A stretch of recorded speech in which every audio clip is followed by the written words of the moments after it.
নরেন্দ্র মোদীর এবারের রাজনৈতিক প্রচারণার মূল হাতিয়ার ছিল হিন্দুত্ববাদ। প্রথম দফার ভোটের পরই পুরোপুরি হিন্দুত্ব মেরুকরণের প্রচার শুরু করেন প্রধানমন্ত্রী নরেন্দ্র মোদী। শুধু তাই নয়, উত্তরপ্রদেশের অযোধ্যায় বিতর্কিত রাম মন্দির নির্মাণ করে ব্যাপক সাড়া ফেলে দেন মোদী। ভেবেছিলেন শুধু অযোধ্যায় নয়, রাম মন্দির নির্মাণ পুরো ভারতে তাকে ভোটের জোয়ারে ভাসাবে। শেষবেলায় এসে যখন বুঝলেন এত কিছুতেও লাভ হচ্ছে না, তখন নিজেকে ঈশ্বরের দূত হিসেবে প্রচার করা শুরু করেন তিনি।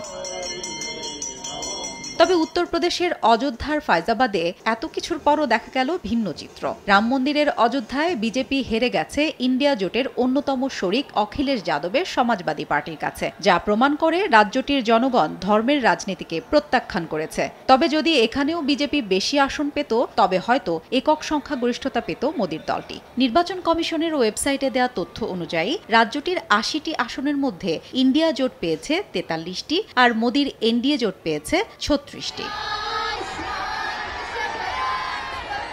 তবে যোগীর রাজ্যে বিজেপি নেতৃত্বাধীন এনডিএর ভরাডুবির নানা কারণ দাঁড় করাচ্ছেন বিশ্লেষকরা। অনেকেই বলছেন এনডিএ জোট বিশাল রোড শো করেছে, তবে ইন্ডিয়া জোট প্রচারণার সময় স্থানীয় জনগণের কাছে পৌঁছাতে চেয়েছে। প্রিয়াঙ্কা গান্ধী আমেঠি এবং রায়বেরেলি আসন দুটিতে সকাল থেকে রাত পর্যন্ত পথসভা করেছেন।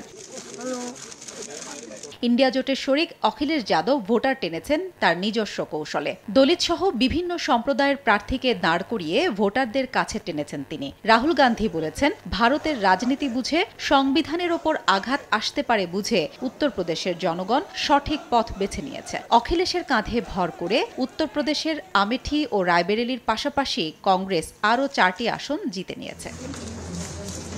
হাফসাতুন্নেসা, সময় সংবাদ।